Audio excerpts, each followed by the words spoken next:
Welcome back to another episode of Lock It or Leave It. I am super excited to get into this one today. The NFL draft is only 2 days away, and I know we've been slacking on some long form content, so wanted to get into this. Jay's out of commission today, so we got my boy Kodak. How you doing, man?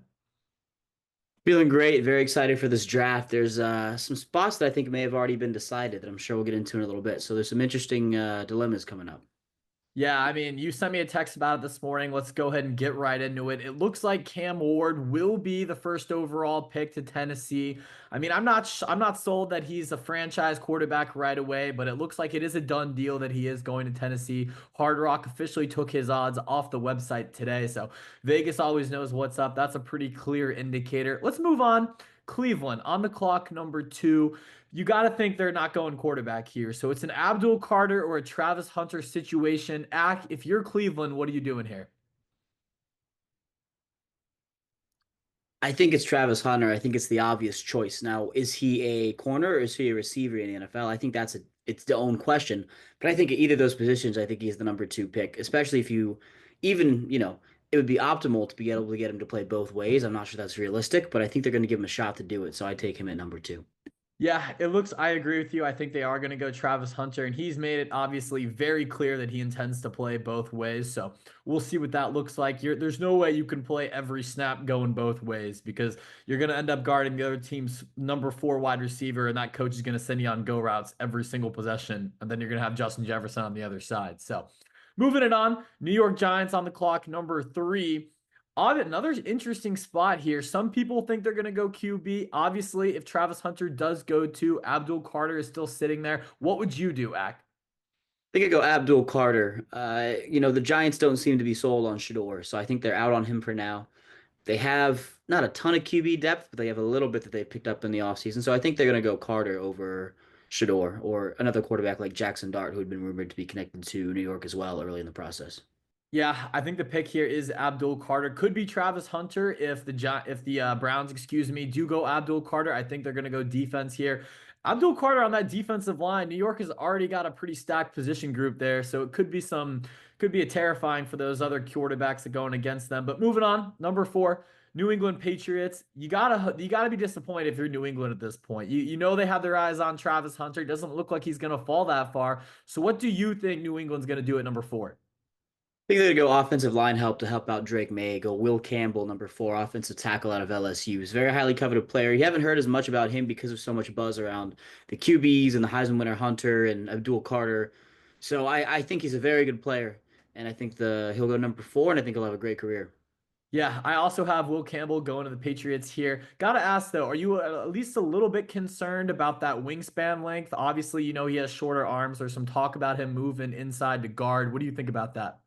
Yeah, of course, of course. I mean, naturally, any athletic deficiencies are going to be, you'd think, exposed in the You think he NFL. plays But guard, or do you think they try to keep him at tackle? I think he's at least they give him some run at tackle to start. Not a ton of pressure to win right now for the Patriots. I think you give him a shot, and if not, worst case scenario, he's a very good offensive guard. So win-win situation either way. Fair enough. Yeah. Either way, got to get Drake May some protection. That offensive line last year was horrible. Moving on, Jacksonville, number five. What's the pick here, Ack? I've seen a lot of Ashton Jeanty smoke this early at five, but I don't think it's going to happen. I think it'll be Mason Graham at number five. I think it makes a lot more sense for Jacksonville. You can't draft a running back that early. You're going to be able to get a undrafted free agent or late round running back that accounts for about 85 to 90% of Genty's production for a fraction of the cost. When you have that high of a pick, you got to get positional talent. You got to load up on it. So I think it's not going to be Genty. It'll be Mason Graham. I've also been interested about that Ashton Jeanty hype. I mean, I feel like that kind of came out of nowhere, but I mean, you still got Tanks Bigsby back there. Like you said, you can always pick up another running back in the second or later rounds to pair with him. I also do agree with you. I think it's Mason Graham. That defense desperately needs help. Trayvon Walker is an underrated player, I would say, and this would be a nice pairing against him. Trayvon Walker only gets hate because he was the number one overall pick, but he's quietly put up back-to-back double-digit sack seasons in Jacksonville, and I don't really see him getting the credit he deserves. Anyways, moving on. Raiders, number six. What's the play here? This one gets fun. There's a lot of ways they can go with this. Now, I don't love it. I wouldn't do it personally, but I think this is where Genty goes. It's the Raiders. They don't have the best front office. They don't make the best decisions. So they're not gonna go Genty. Or sorry, they will go Genty, but they shouldn't. I would have gone Armand Membo out of Missouri here at the sixth overall pick, but I think the Raiders will go with Genty.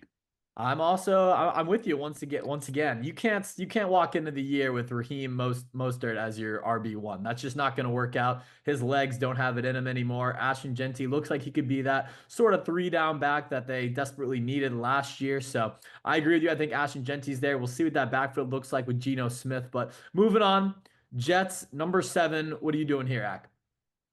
Like I just said, my boy Armand Membo out of Missouri. He's got an incredible athleticism for someone his size. He scored a 9.82 on his RAS for his testing in his combine and his pro day. So 9.82 out of 10 athlete. That's a very, very high percentile. I'm very high on him. I think at 7, I think he's a steal. So I think that's what will happen.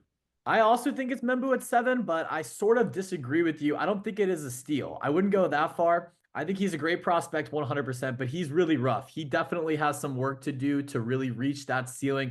Every athletical tool you could possibly need to be an elite prospect, he certainly has, but his game is certainly not as refined as a Will Campbell sort of thing. So we'll see if the Jets make sense. Obviously, they took a tackle last year and they desperately still need the help. So I agree with you, but moving on. Panthers number 8. What are you doing here? This one I think is pretty straightforward as well. You have Jalen Walker, linebacker out of Georgia. They need the defensive help. Bryce Young starting to come around. They have a solid little core running on offense. So I think the defense will take precedence here. They'll go Jalen Walker out of Georgia. Yeah, I'm also with you on this one too. I mean, Jalen Walker is probably the best defensive player in the draft left at this point after Abdul Carter and Mason Graham. You can move him all over. You can play him a little out. You can play him on an off-ball linebacker. You can blitz him off the edge. I think he's a really versatile piece. And obviously, the Panthers need as much help as they can possibly get on that side of the ball. So, number 9, this is where I think we're gonna have our first disagreement here. What do you think the Saints are doing at number 9? So here's what I think the Saints are due. I think they're going to trade the pick. I think they're going to trade down because they're still in cap hell. They're screwed. They need young contracts.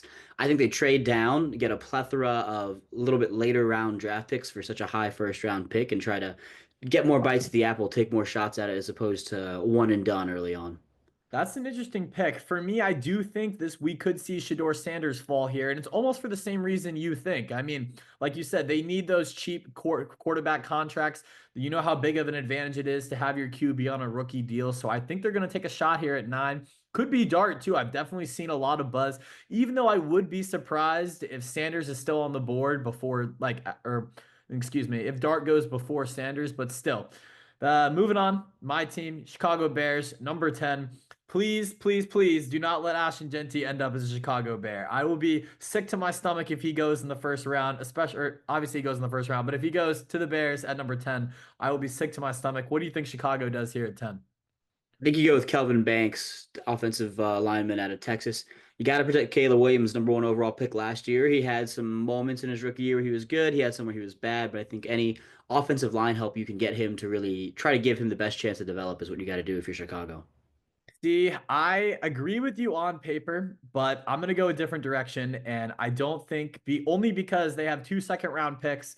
I think you can try to get a Josh Simmons or a Kelvin Banks in the top of the second round there. I think it's going to be Shamar Stewart out of Texas A&M. Obviously, you saw what he did at the combine. The defensive line for Chicago still needs help. Will I be upset if they go with Josh Simmons or Kelvin Banks Jr.? Absolutely not. But I think with all the money they spent in the offseason to bring in those guys to bolster that offensive line, I think they're going to take a swing defensively to start it. But that's just my take.